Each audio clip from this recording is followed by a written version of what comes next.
दोस्तों, welcome to my channel. आप देख सकते हैं आज के अनुपमा एपिसोड में कि यहाँ आने वाले हैं मेहमान आश्रम में और उसी की साफ़ सफाई यहाँ पर कर रही होती है राही, यानी कि छोटी। अब छोटी ही बोल सकते क्योंकि राही पता नहीं कितने दिन शो में चलने वाले नाम, लेकिन छोटी और आद्या तो है। और यहाँ पर उसी की तैयारी चल रही होती है, सारे बच्चे मिलकर यहाँ राही के बर्थडे यानी कि छोटी के बर्थडे का सेलिब्रेशन की तैयारी कर रहे होते। जब उसको पूछती है छोटी की कि अब क्या हो रहा है, तो सभी कोई बोलते हैं कि तुम्हारा बर्थडे है, तुम दशहरे के दिन यहाँ आई थी, तो आज दशहरा है तो तुम्हारा बर्थडे तो मनाएंगे ही। और ये सुनकर ही उसको अपने बचपन की बातें याद आ जाती है, अनुज और अनुपमा के साथ किस तरह से वो अपना बर्थडे सेलिब्रेट करती थी। अनुपमा किस तरह से केक बना के सजाती थी और हैप्पी बर्थडे टू बेटी बोलती थी, अपनी छोटी को इस तरह से विश करती थी, पार्टी करती थी। सब याद आने से वो एकदम से गुस्से में आ जाती है, बोलती मुझे कोई बर्थडे नहीं मनाना, मुझे कुछ नहीं सेलिब्रेट करना है, मेरा कोई बर्थडे नहीं है। और इस तरह से वो गुस्से में और आ जाती है और आके वहाँ से चली जाती है कि सबका बेचारा बर्थडे, जो जानते हैं कि हर साल राही इस तरह से ही बिहेव करती है, जब भी उसका बर्थडे मनाया जाता है तो नहीं मनाती है। और यहाँ द्वारिकाधीश के लिए अनुपमा और अंश निकल चुके हैं अपनी बेटी से मिलने कि आज मेरी छोटी मिल ही जाएगी, द्वारकाधीश से मैं पंख चढ़ाऊंगी तो द्वारकाधीश सुन लेंगे। तभी अनुपमा को एक सपना आता है कि वहाँ उसकी छोटी बगल में बैठ के बोलती है कि आप मेरे से कभी भरोसा नहीं किए, डॉली फूई पर भरोसा किए, आप मुझे जेल भेजना चाहती थी, मुझसे प्यार नहीं करती हैं।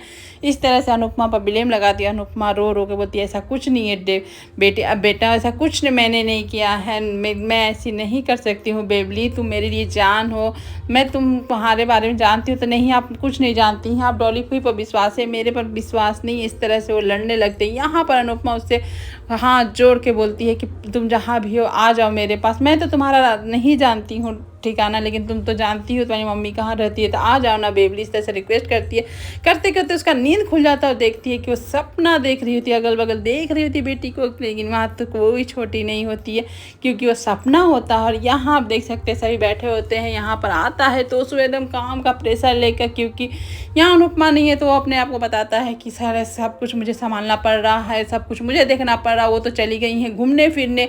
यहाँ डॉली बोलती है कि क्यों देख रहे हो, मत देखो। तो यहाँ पर तो उसे बोलता आपके साथ मुफ्त का रोटियां तो नहीं तोड़ता हूँ, आप भी पूरी ज़िंदगी सर्विस की हैं, आपको चाहिए था यहाँ कुछ करने का। तो यहाँ पर डॉली और तो उसमें थोड़ी सी अनबन होने लगती है। तभी आ जाती है वहाँ माही, कुछ बना कर लेकर आती है और बोलती है कि आप लोग ट्राई करें, टेस्ट करें। तो वहाँ पर सब एकदम से माही को अनजान फील बेग मतलब कि एकदम से अलग से फील कराते हैं कि तुम हमारे फैमिली के बीच में मत बोलो, तुम क्यों हो, कौन हो, तुम क्यों बोलती हो।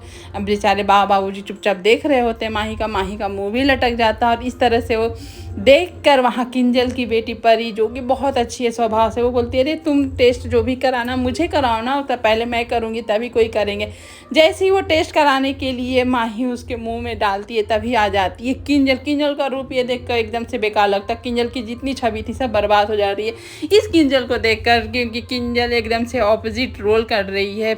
एकदम से अपनी बेटी को लेकर हाइपर हो जाती है कि तुम जो खिलाती हो तो हेल्दी बनाओ ना, अनहेल्दी चीज़ मेरी बेटी को क्यों खिलाती हो, तुमको और मम्मी को हमेशा बोले हैं कि मेरी बेटी को खिलाने पिलाने से दूर रखा करो लोग, लेकिन तुम लोग समझती नहीं हो। इस तरह से अपनी ही बेटी का इतना इंसल्ट कर रही होती है। उसके परवाह करना भी क्या होता है कि बच्चे ही खुश ना हो। एक किंजल जैसी माँ को समझाना पड़े ये तो गलत बात है। किंजल कितनी समझदार थी लेकिन अभी बेवकूफ़ वाला रोल कर रही होती है।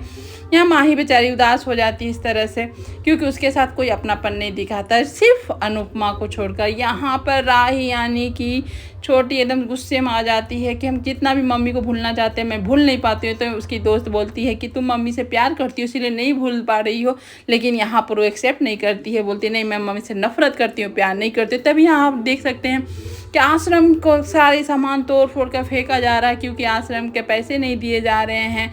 यहाँ गिरवी रखे आश्रम के जो जिससे पैसे लिए उसको पैसे नहीं मिलने के कारण वो सारे घर का सामान निकाल कर बाहर फेंक रहे होते। तभी राही आकर देख लेती है, यानी कि छोटी के आने से वो छोटी एकदम गुस्से में आ जाती है कि सब क्या हो रहा है। उसको धमकी देने में एक देर नहीं लगाती है, बोलती कि एकदम से मेरे बच्चों के साथ ऐसा मत करो, नहीं उनको सामान बाहर फेंको। लेकिन वो एकदम एक विलेन की एंट्री देखकर एकदम से सही में डर लग जाएगा। आप भी एक बार देखेंगे तो, क्योंकि विलेन का ही रोल कर रहा होता है। लेकिन माँ यहाँ पर राही यानी कि छोटी डरती नहीं, वही डंडे से 2-3 डंडे उस विलेन को दे भी देती है। यहाँ तो उसको नया काम का ऑर्डर आया हुआ था, वही अनुपमा को बताता है कि एक सप्ताह में ही हमको काम देखना होगा, लेकिन आप तो घूम रही हो। तो यहाँ अनुपमा बोलती मैं घूम नहीं रही हूँ, तुमको जो भी करना ऑनलाइन मैं हूँ, मैं कर लूँ, यहाँ मैं भगवान की आस्था के लिए आई हूँ, तुम घूमना नहीं बोल सकते हो।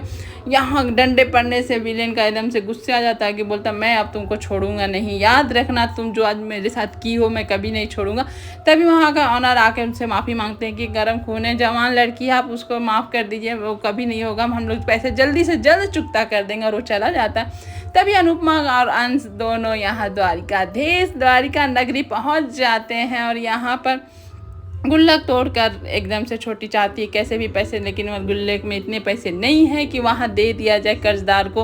वो भगवान से प्रार्थना करती है कि आप जैसे भी हो, कुछ भी हो, आप हमारे सहायता करिए, आप जैसे भी हो।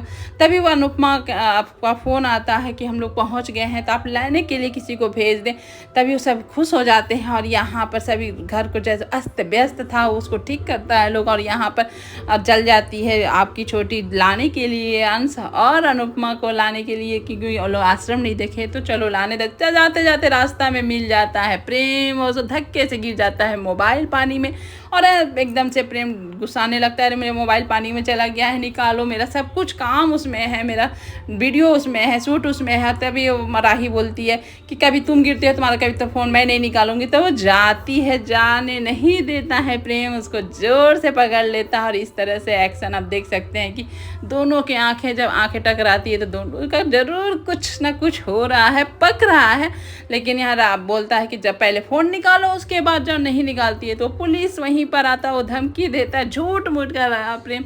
तो जैसे ही वो पुलिस को बुलाता है तो एकदम राही डर जाती है, क्योंकि आपको पता ही राही क्यों डर रही है, क्योंकि वो सोच रही है पुलिस पकड़ लेगा, मुझे जेल लेकर जाएगा।